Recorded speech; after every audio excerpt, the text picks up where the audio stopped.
ready? All right. Hey, I'm Casey. And I'm Lauren. And this is Magnum B.I, the true crime podcast where we add a little social justice commentary, a little bit of comedy, and my pinkity drinkity. I bought Lauren her first pink drink. It's true. Now I can say that I've tasted the James Charles experience. She has. Wait, So no. am I. Wait, Let me tell no. you. Me and James, we go way back. Me and Jimmy. You know, he actually went to school like 20 minutes away from my high school. Did he really? Yeah, he was in Bethlehem. Oof. Yeah, and I was like, I don't know, like I said, 20 minutes or so away from that. Do you know any mutual people? No, not really. Everybody just kind of said that he was like a theater kid in high school, you know? Ugh. Remember the whole James Charles and what was her name? Tati. Remember Yes. that? Oh, the sugar bear hair scandal? Yeah, that was. My Dude. parents are listening to this and they're like, "What kind of language are you No, speaking?" I literally remember exactly where I was when the Bi Sister video came out. Okay, Mm-hmm. so I was in the lecture hall when I still went to the University of Buffalo, and I saw like the notification come on my phone. So I go to YouTube and I'm like, why is this video of this like washed up beauty guru trending? And I click it and she's like, James Charles is evil. And I was like, whoa. And at that point it had like 27 million views already. Yeah.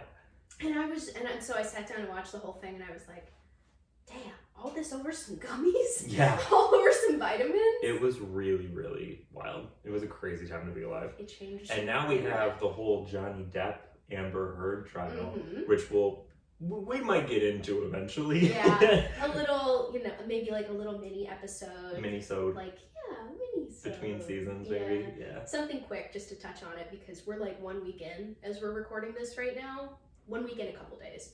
And it's been crazy so far. It's wild. It's very so entertaining. Wild. And I remember, okay, we'll get to the case soon, but I remember like when Casey Anthony, not the same thing, but when Casey Anthony was happening and I was young, and that was kind of the first time that I like really followed like a court case. And it's really interesting when a circus forms around them, watching them go. It's like really cool to watch. Oh yeah, completely. And I mean all the stuff about like, there being allegations. Amber, please don't sue me. She will. I know, that's the scary part. There's allegations that, she may have weaponized the Me Too movement to kind of craft a narrative that wasn't necessarily true. So I'm very interested to see if that ends up being the case. And it's already sparked a lot of really good discussion about like domestic violence and like how men can still be victims and all these really important things that definitely needed to be talked about regardless. So. I agree. No, and I mean, there's two sides to every story. Every story has, there's 3 sides to every story. Yes. Yeah. Like mine, yours, and the truth, whatever the hell. But like, yeah, there is a really important conversation about men being abused, especially by women. Yes. That is being had, and I think that's cool. Anyway, so long intro on this one, guys. This week we're going to be talking about case. Now, I want to right out the gate start with a few things. Okay. So I'm going to introduce the name and we'll do the intro, but I just want to say that this week is really heavy and really sad. Okay. And I mean, it's a true crime podcast. Every week is heavy and sad, but just this one in particular is a case that like has always really sat in my gut and just gives me like this horrible feeling. Oh no. So it's not gory, it's not graphic, like it's nothing like that. It's just very insidious. So if you're not in the headspace to deal with that, we'll see you next week. Maybe circle back when you're doing better. It's just very dark. But this week we'll be talking about Tara Calico. Let's get into it. Ooh.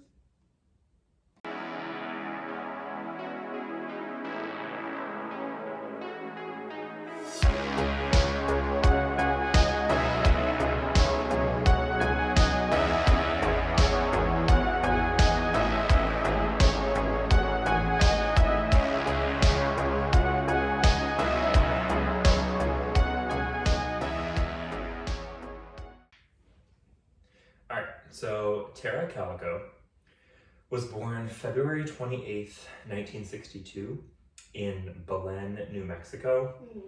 It's like a city town on the southern end of the Albuquerque metropolitan area. Okay. So it's like within, like you could commute to Albuquerque for work kind of thing. Okay, nice. Before I get further, again, a couple things. One, this is a like pseudo unsolved case. Which you know I love. Yeah. But I think that stresses some people out, not getting to like a nice little bow on the end. It's unsolved in the sense that there has never been a charge made against somebody. Ooh. But we'll get to some people at the end who there's more or less an answer. Okay. But also content warning, like I said, heavy episode. So there will be mentions of kidnapping and child abduction, mentions of rape, police negligence, and the death of a child. Okay. So just keep that in mind. Yeah, we're going there. So Tara lived with her mother, whose name was Patty Dole, and her stepfather, John Dole. Okay. Most accounts that I've seen sort of indicated that John raised Tara since she was very young. So her stepfather essentially like stepped in as a father and was there her whole life. Okay. She also had 2 siblings. She had a brother and a sister. She was very intelligent. She was very driven. She was very organized and punctual. When I'm saying that, we're risking getting into like the ideal white dead girl syndrome. Yes. Where she's perfect and there's nothing wrong with her. But these are just some things that people who knew her have said about her. And then I also feel kind of guilty covering this case because in like the deep true crime community, this case is really heavily covered. Really? Yeah. Oh. Like more like a few years back. Okay. But there are just some really interesting things to talk about with police negligence later on, so I thought it would kind of fit our shtick. Oh, very much so. I mean, I did Henry Lee Lucas, and he's super famous. Yeah. So go for it. Oh my god. I'm still like torn up over him. But the Rangers. Mama. So our story starts on September 20th, 1988. Tara is 19 years old at this point. She's a sophomore at the University of New Mexico studying psychology. She also has a part-time job at a bank. Oh, wow. After college, she planned on going to grad school and then becoming a psychiatrist. She was in incredible physical shape. This is evidenced, you're gonna hate her. Oh, really? This is evidenced by the fact that Tara went on a daily 34-mile bike ride. What? Daily. Why? Whoa, girl. I know. 34 miles? 30 daily. 34 every morning. 34 miles. I don't want to. That does sound a little like ED behavior. I know. Very compulsory. Valid, Girlie, I hope you're okay. Her calves were probably like. Oh, she was fucking sculpted. Like, I'm sure. Chiseled. Oh my god, my mom. She does workouts through this company called Beachbody. One of the instructors is named Lean Shalene. And I'm just picturing her right now, like, as you can imagine, like the skinniest, most perfectly toned, blonde, tan woman you've ever seen. Every muscle you can see. Yeah, exactly. Yeah. She has like a 12-pack and she's had 6 kids. It's crazy. Was it Lean Celine? Lean Shalene. Lean Shalene. Skinny Shalene, they call me. Yes, sir. So Tara went on this 34-mile bike ride. Don't give her 3 extra. Yeah, why couldn't she have? What the fuck? She doesn't try hard enough. God. She takes the same route on Highway 47 in Valencia County, New Mexico every day. Her mother would often join her. Oh, wow. However, a few weeks prior to this point, she and her mother, while they were on a bike ride, were followed for a few miles by someone in a pickup truck. No. Yep. No, and this is why I go to the gym on campus. Yeah.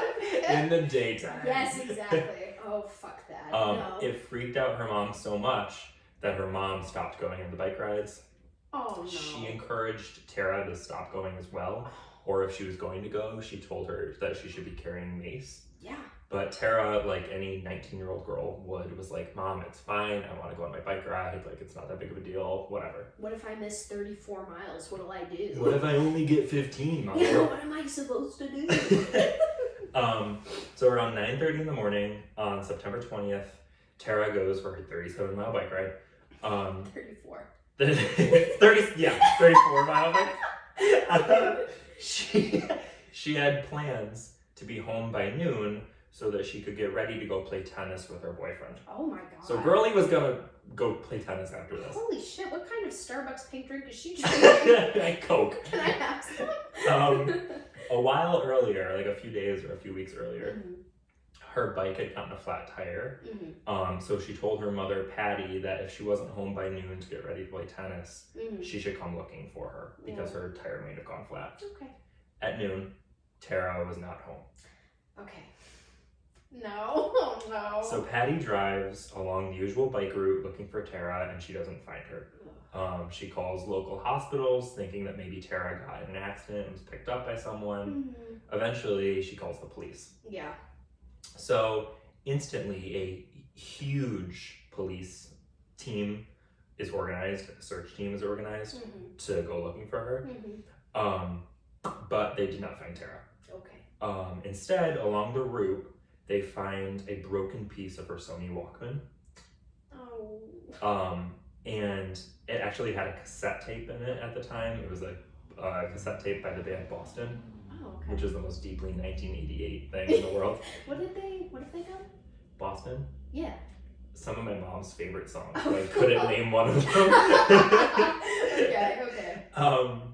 So several people were contacted who like live along this route or were driving along this route, and they tell the police that they saw Tara on her bike ride that day. Right. But they didn't see her get abducted. However, several witnesses did recall seeing a light-colored pickup truck, possibly a 1953 Ford, with a camper shell attached to the back that had been trailing her for several miles. No, absolutely not. Like, oh, that makes me ill. Can you imagine? I get like concerned if someone is tailgating me too close. Yeah. And I drive a big car. She does. And so I have no reason to, logically be worried about that kind of thing. But oh my god. Like, and you're on a bike. Yeah, and in the desert. Being followed by some guy. Oh my god. Well, I'm assuming it's a guy. Fair assumption. So the investigation carries on and it gains some steam. Tara's family, also her name, I believe, is Tara. I might be pronouncing it Tara just because that's how I have grown up pronouncing it, but I believe it's Tara. Tara, gotcha. Anyway, Tara's family, especially her parents, Patty and John, are like adamant to find their daughter. They go on a rampage to find their daughter. Oh, of course, I would. Yeah, obviously. They're doing everything to figure out where she went. Patty suspects that Tara broke off the piece of her Walkman at the scene and left it there to leave a trail of breadcrumbs. Oh. Because Tara is very smart. Oh my god. So her mom thinks she was like dropping hints. That makes me so sad. Because that could be the case, but that could also be a mother's grief. Yeah. That, no. A lot of this is like, we'll get into it later, but a lot of it is like, okay, that's a valid suspicion to have. But also, like, I don't know if you're just grieving really hard and you're grasping at straws. It's really sad. So the investigation within the next few days is hampered by some bad weather, but altogether it continues. However, there are no successes and no leads. Fast forward 9 months. Okay. So on June 15th of 1989, 9 months after Tara went missing, a woman walks out of a convenience store in Port St. Joe, Florida. Okay. Also, I wrote, a woman walks out of a convenience store in Port St. Joe, Florida. Sounds like the name of a literary fiction novel. Like A Tree Grows in Brooklyn. Yeah. The kind of vibes. Oh my god. So in the parking lot of this convenience store in Florida, there's a windowless white Toyota van. No. Dislike. Being driven by a white man, probably in his 30s, with a mustache. You're a white guy with a mustache driving a windowless white van. Come on. Like, could you be any more suspicious? Literally. Could you, I am a kid. I was just gonna say that. Yeah. Like, there's a girl in here. Like, oh no, my god. Please don't pull me over. Like, dude, shave your mustache. Christ. So this woman comes out of the store and she sees that the van is gone. She only noticed the van in the first place because it's a windowless white van. Yeah. In the empty parking spot, however, where this van had been parked, there's a Polaroid photo on the ground. Oh no. Oh no. So the woman picks it up. This is the part of the story that is just terrifying. Kidnapping stuff already like gives me the major ick. I'm a small woman. Oh. I worry about this kind of thing a lot. Scary as hell. I used to have such a huge fear of being kidnapped when I was young. And I still have it when I was like a child. Okay. And I still though, like, I have a Ring doorbell. Mm-hmm. I have pepper spray by my bed. Yeah. Don't try it, listeners. Like, I'm like still afraid. Uh-huh. But I mean, I'm also a 6'7" white guy. But anyway, so this Polaroid photo is in the parking lot where the white van had been parked in Florida. The woman picks it up. It's not a graphic photo, and it's available online if you look up like Tara Calico Polaroid. But it's just a very scary photo. So in the photo, there are two people lying down in the back of a van. They're lying on a bunch of pillows and blankets. Next to one of the people is a copy of a novel called My Sweet Audrina by V.C. Andrews. The person in the back of the photo is a young boy. He's a child, essentially. Okay. I mean, not essentially, he is a child. Yeah. He's brunette, he's wearing a white t-shirt, he's looking at the camera, and he appears to be either really afraid or like he was just crying. Like he has some like really visceral. Yeah. In the foreground, there's a young girl in like her late teens, early 20s. She's white, she's brunette, she's wearing short shorts. She's also looking at the camera, but her expression is just like pissed. Like she just looks like, fuck you, dude. Like she's just looking at the camera like, fuck off. Now both of the people in the photo, this young girl and the male child, have black duct tape over their mouths and their hands are tied behind their backs. Oh my god. No, and dude. This woman sees a white van drive off, picks this up, and there's a picture of two people tied up in the back of a van. Like, oh my god. Ugh. And you can look up the photo, it's everywhere online. If you look up her name even, it's the first thing that comes up. It is? And it's, look it up. I'm it's gonna do it. horrific. It's just terrifying. Oh. Never mind. Technical difficulty.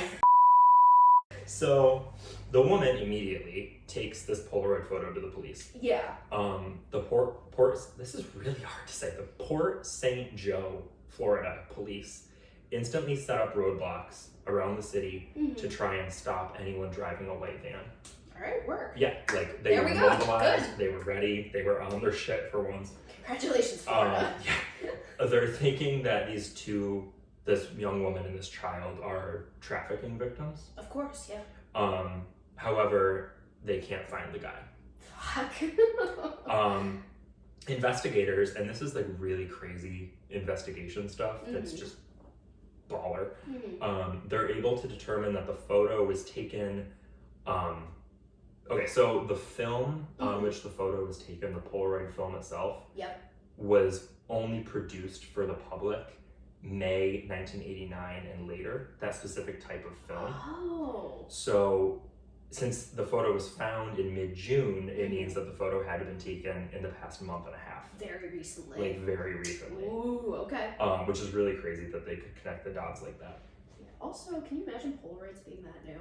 No. Oh my god. They're still like newfangled. And you're using it to take pictures of like go trafficking go to victims. the beach, Go dude. outside. You're in Florida. Yeah, literally, like take a picture of an alligator. Like, that'd be better. Wrestle one, dude. Yeah, Get literally. eaten. So there's a show on at the time. Yeah. It's like an investigative journalism sort of tabloid show. Right. Where they talk about like topical social issues. Okay. It's on Fox and it's called A Current Affair. Oh, okay, yeah. At the time it was hosted by Maury Povich, who's the that You're Not the Father guy. Really? Yeah. And then he transitioned into the into like tacky stage stupid. But this was like a real legit nationwide broadcast show. I do love a good Maury though. Like, I love every Maury. now and then, when you had some wine. Oh my god, yeah. And you don't want to think critically for the night. Like, get his ass! Yeah. Beat him up! Beat him up! So the show in July of 1989 airs the Polaroid photo. Wow. In hopes of just kind of finding information, if somebody knows who these people are, if somebody, because they obviously don't know who these people are either. Yeah. Not only who took the photo, but who the people in the photo are. Right. So friends of Tara's parents, Patty and John Dole, see the show and they contact her parents and they say, hey, this is going to be really hard for you to look at, but there's this Polaroid photo going around on the news and it looks a lot like Tara. Oh, that is nightmare fuel. Oof. I cannot even imagine. Yeah, no.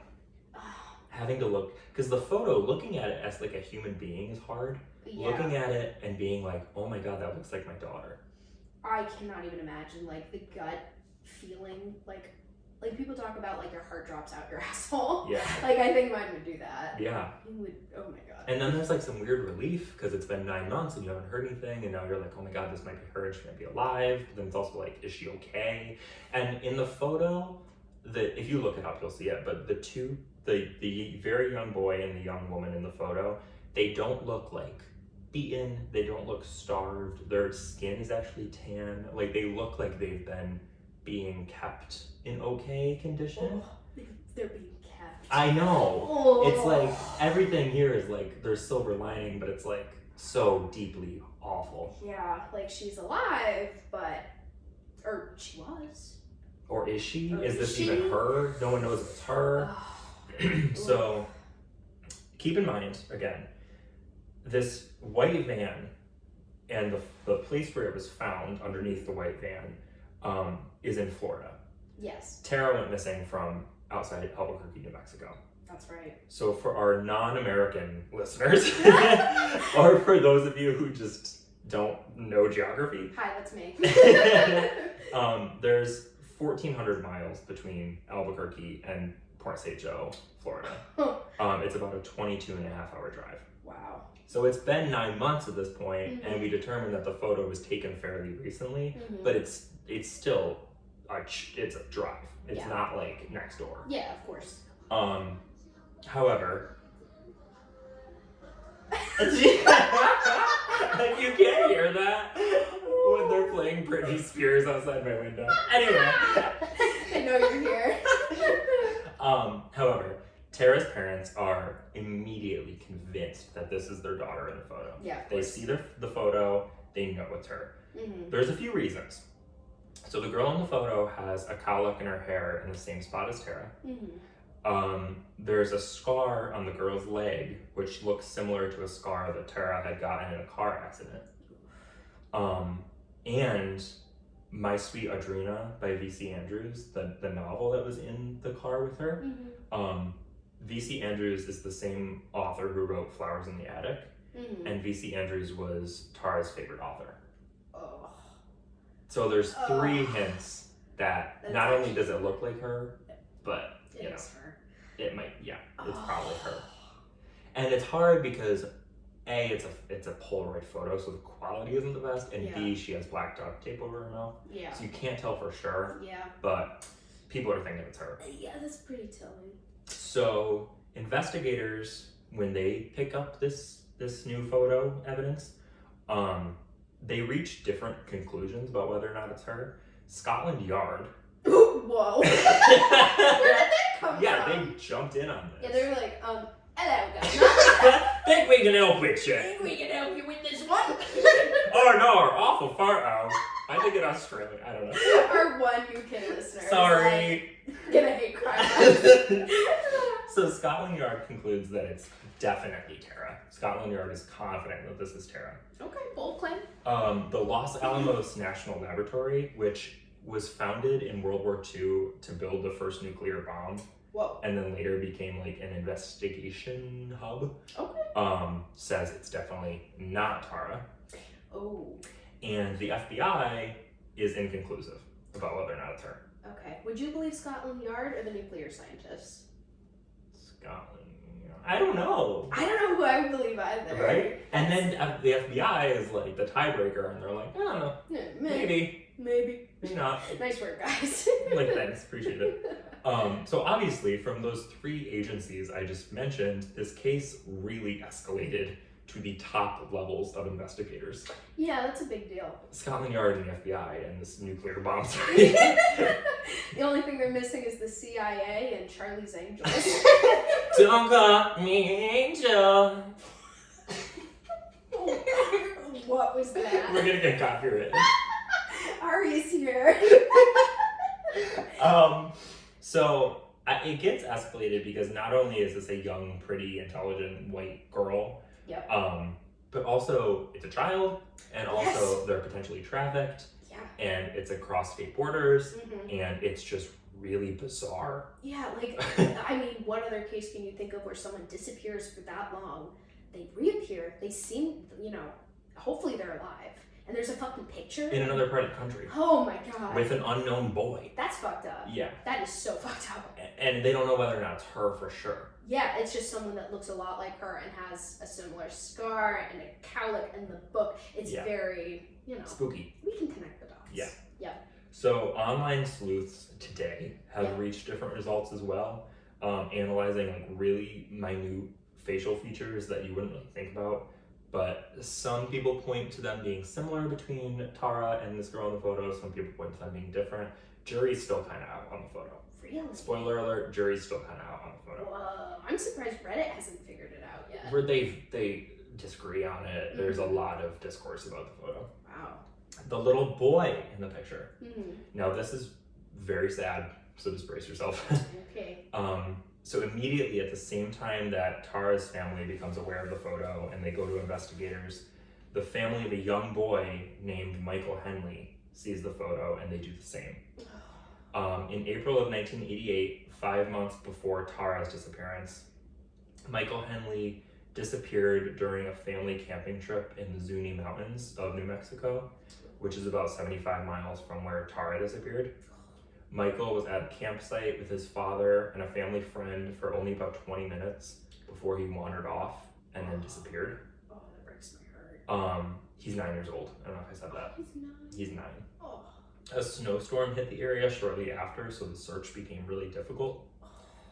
His family was, quote, almost certain that the young boy in the photo was Michael.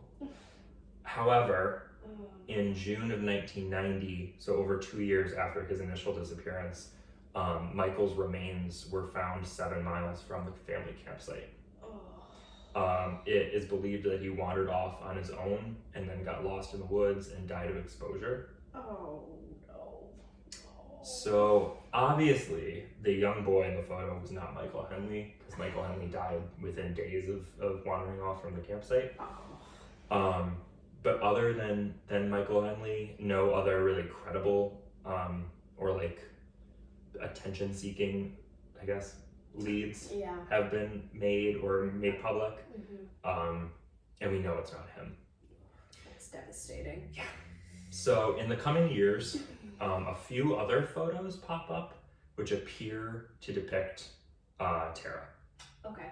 So in 2009, 20 years after the original photograph was found, the police chief of Port St. Joe receives 2 photographs in the mail, each postmarked from Albuquerque, New Mexico. So it's 20 years later, the police chief of this town where the first photograph was found gets 2 letters in the mail.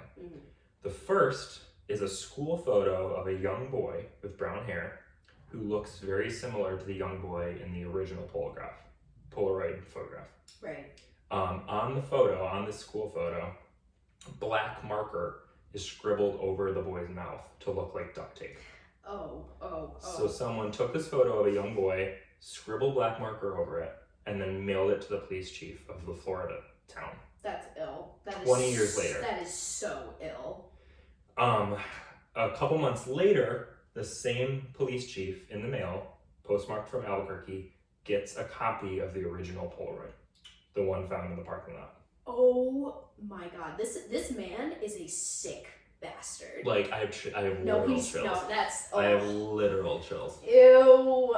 The same year, a couple months after that, the Star newspaper, which is a newspaper in Port St. Joe, Florida, same city, receives the same school photo of the young boy, again, scribbled black marker over his mouth.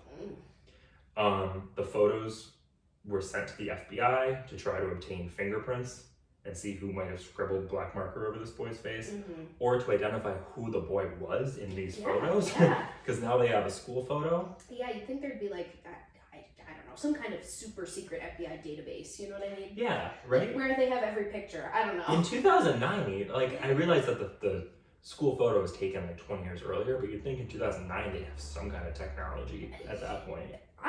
I wouldn't be surprised if they had some kind of facial recognition software back then that we had no idea about. Fully. You know? 2009 even. Yeah.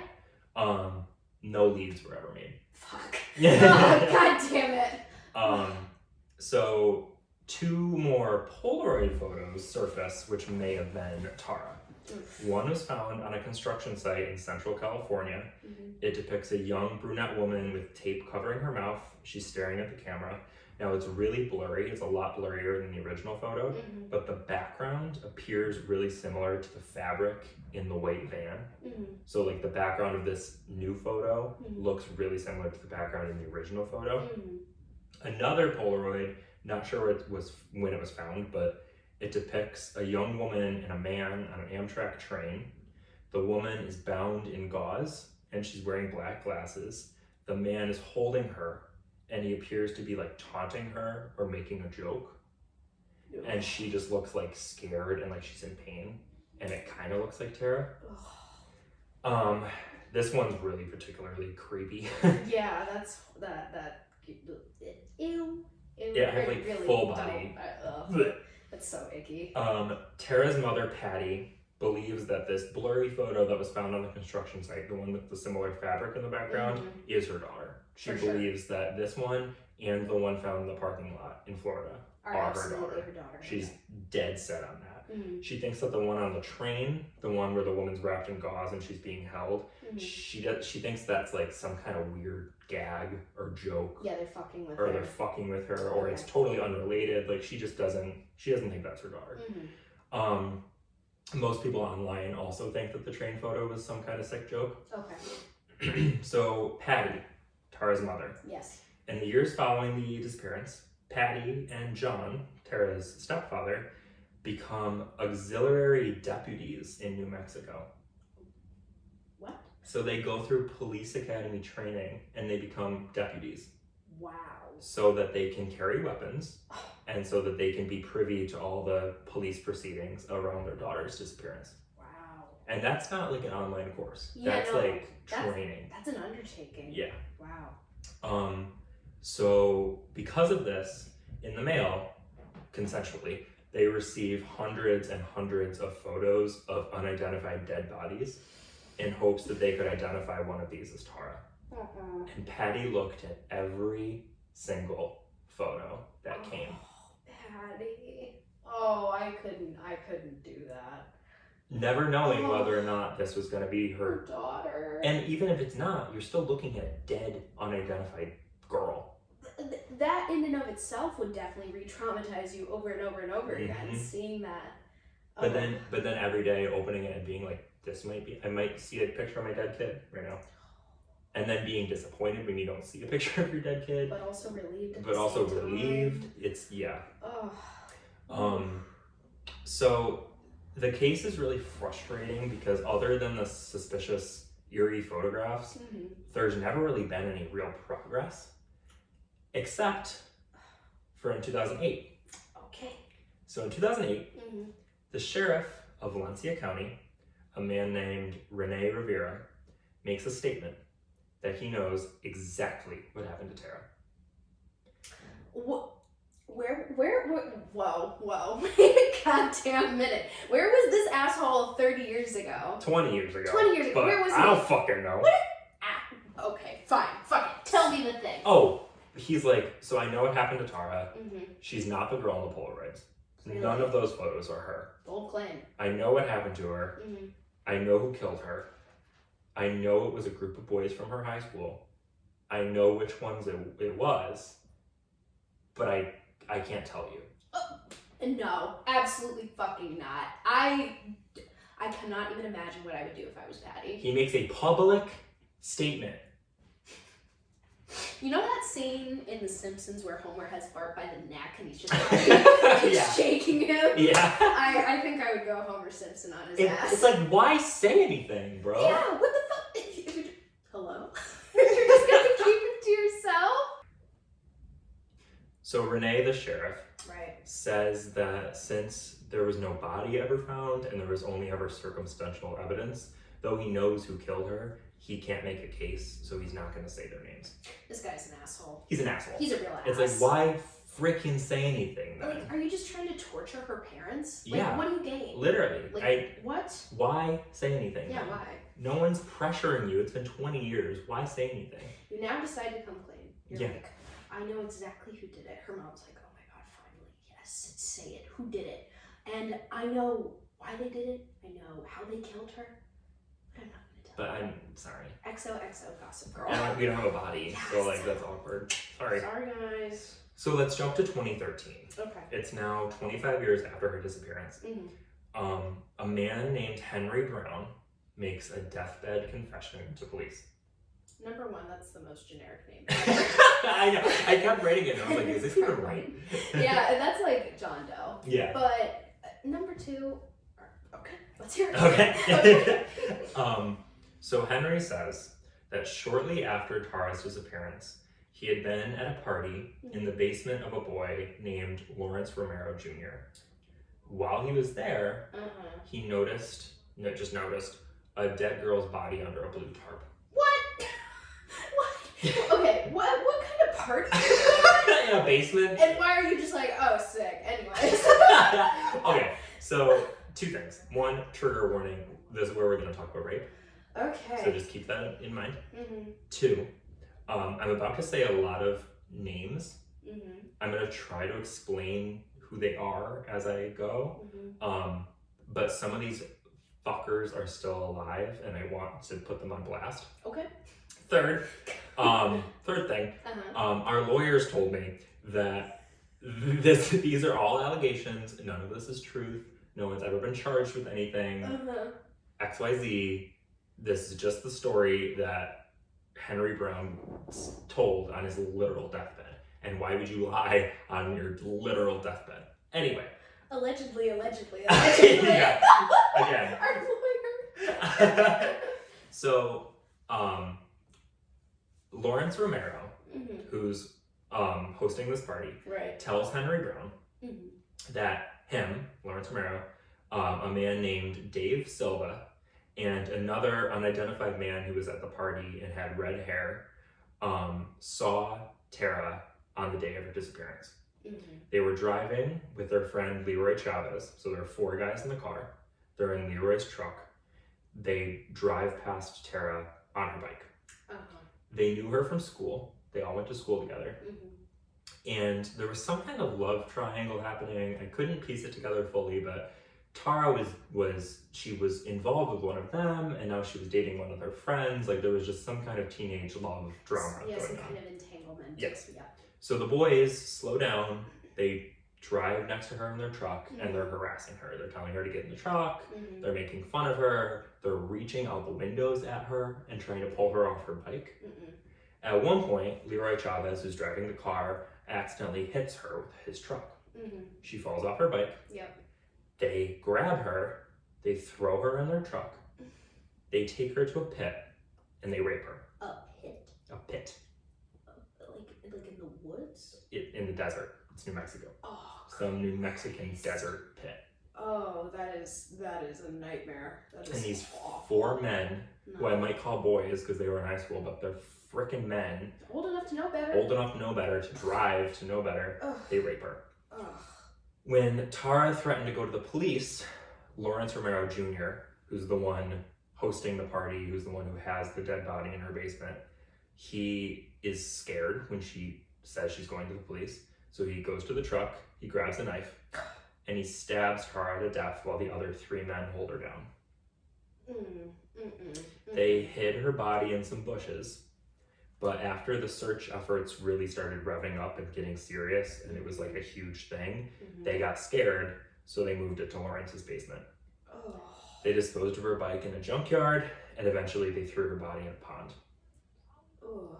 So the police are like, yo, Henry Brown, thank you for telling us this. Oh my god! Thank you for sharing your story. But why didn't you come forward earlier? Yeah, what the fuck? It's been 25 years. Yeah. And he says that the 4 men, after telling him the story, threatened to kill him if he ever came forward. Okay, fair, I guess. I get it. I guess, yeah. And I'll also say, Henry Brown told this story, said that he was not involved at all, but that he just knew about it. We also don't know whether or not Henry Brown was involved. Yeah. But also on your deathbed, I think you could be honest, but then that kind of soils your name, and you might have a family, so there's like a lot of... Yeah. There's a lot of moving parts here. Henry Brown claims it was these 4 guys. Right. One more thing. So Lawrence Romero Jr., who's the guy who's hosting the party, he has her in his basement. He apparently, according to the story, he's the one who stabbed her. In 1991, he killed himself. So he could never be questioned in 2013 after the story came out. Okay. But one more thing. Lawrence Romero Jr.'s father was the sheriff at the time of Tara's disappearance. I thought his name sounded familiar. This is the guy from before, isn't it? No. Oh, but but they're all awful. The whole town sheriff system is awful. Yeah. So this does not only mean and his father, the sheriff, and the other 3 boys, all their parents, were aware of the murder and were helping their sons cover up the murder. Oh my god. So the sheriff of the town is not only covering up a murder, but he's working hand in hand with Tara's parents, who are now deputies, and he's covering up their daughter's murder. And again, this is all according to Henry Brown's story. Allegedly. But I'm Allegedly. still so mad. Oh my god. He worked with her grieving parents. Oh my fucking god. And his son killed their daughter. No, I would then kill him. I think I would kill him. Yeah. Oh my god. And oh my god. Because they never found a body, the 3 other men who are still alive, and allegedly were involved in this whole thing, have never been charged or tried or anything. But I want to say their motherfucking names again, because these people might still be alive. Wait, have they never been arrested or No, questioned because they or never anything? found a body.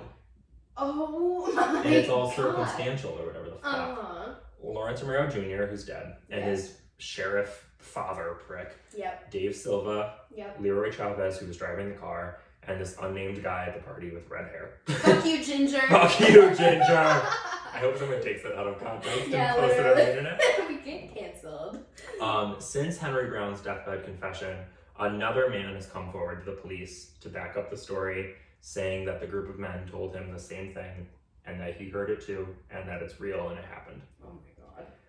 But maybe the most tragic point of this whole story. It gets worse. Yeah. Later in life, Patty and John, Tara's parents, moved to Florida just to get away from New Mexico. Yeah. Patty always had dreams of having a beach house, but she was really hesitant to move out of New Mexico. Yeah. Because 20-some years later, she still dreamed that her daughter was going to come home to the family house someday. Oh, that makes me want to cry. And she wanted to stay there in case Tara ever just showed up on the front porch. Oh, no. Oh, no. But they moved to Florida. They moved from New Mexico to Florida. In Florida, Patty, Tara's mother, suffered a series of strokes, which took away her speech, her mobility, and eventually most of her cognitive functions. While she was also young, she was in her like early 60s at this point. Just all the stress, you know, and looking at these dead girls all the time, just while she was still able to communicate and move, Patty would use a board to communicate, and she would constantly ask about Tara. She would look out the window of the nursing home all day, and every time a girl no matter what age she was, drove by on a bike, Patty would use the board to ask if it was Tara. Oh, Casey, no. I'm like tearing up! No, I'm gonna cry. Oh my god. And she couldn't speak. She was using this board. Oh no. She died on May 11th, 2006 from complications of the stroke. But maybe the most I told y'all it was dark. Maybe the most heartbreaking thing of all, though, Henry Brown didn't make his deathbed confession until 2008, and Patty died in 2006. Meaning that even though no charges were made, no one was arrested, Patty never got to hear the one story that really held weight and was really like valid and understandable. So she never even knew the names or what happened to her daughter, or could even speculate like that. No, dude, I can't. Oh my god. It's really hard. Oh, and there's like no happy ending to this, is there? Not really. No. Tara's friend named Melinda Esquivel, I may be pronouncing that wrong, but Yep. she hosts a podcast called the Tara Calico Investigation, in which she keeps Tara's memory alive. Mm-hmm. She has information and case files available online so that people can get involved or come forward if they know anything. Mm-hmm. The case was actually reopened in 2013. Okay. So it's ongoing.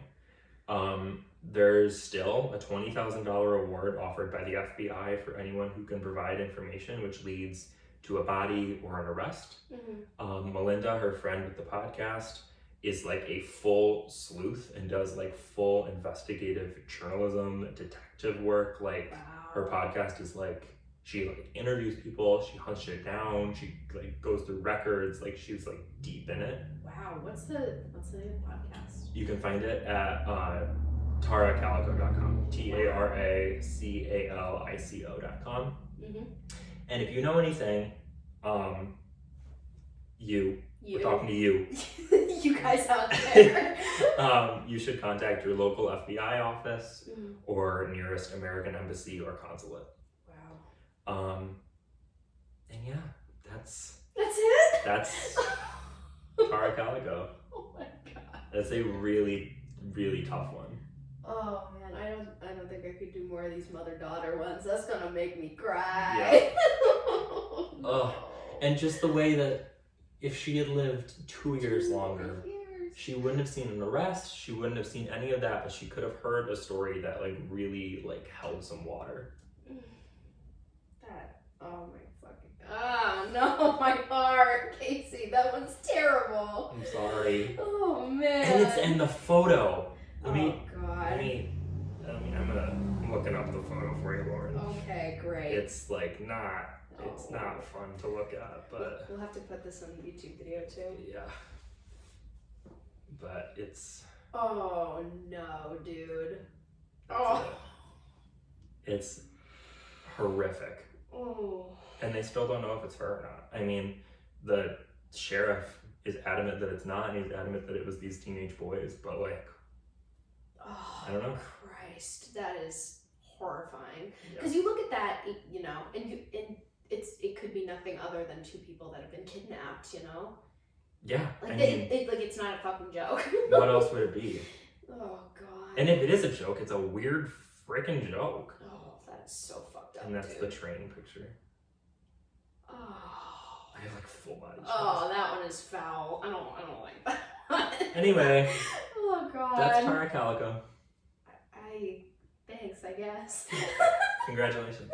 Shut up. So we're in a weird mood now.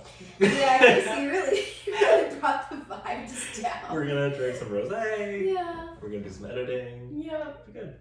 I want to make some TikToks. Yeah. I think that'll make me a little happier after Show all me that. some of the sounds that you want to do. They're all going to be so mentally ill. One of my favorite ones right now, and I know this is going to make sense to literally nobody, is a audio edit of a man that sounds like Rick Sanchez going, "Butterfly in my ass, butterfly in my ass."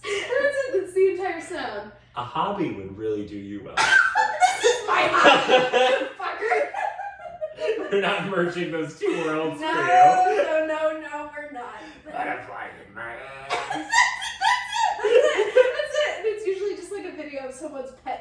something really stupid. Like, I can't explain it. That's our I'm new sorry. outro music. Oh, that would be great. We have a story to tell. In case you guys are, sitting there on, Spotify or Apple or YouTube or what have you, and you're thinking, wow, these two are very smart. One of us is, and one of us is not. I wouldn't say that. The latter is me. So, Lauren, yesterday? Yes. Texted me. Mm-hmm.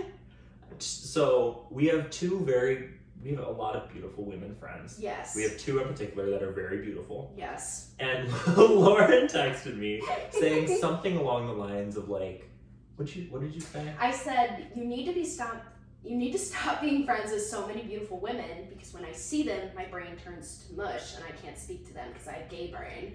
And I named two friends in particular. And then within 10 seconds, I screenshotted that and sent it, thought I sent it to those two named friends. And then I get a text from Lauren that says, "Why did you send me that?" She sent it back to me. And I replied to the message and I was like, you fucker. You're trying to expose me being gay. I was literally going to. Like, you're lucky I didn't, attach a text that said, she's such a slut. I didn't even say anything intimidating. You were just trying to shame me. Literally. I was just fully, trying to, publicly shame Lauren. You know what? And if I saw those two women again, I would say that with my chest, because they are so beautiful. Yeah, you know who you are, You listeners. Do. They might. I don't know if they do, but... I don't know. You could text them about it. I could send them the screenshot. Yeah, it's funny.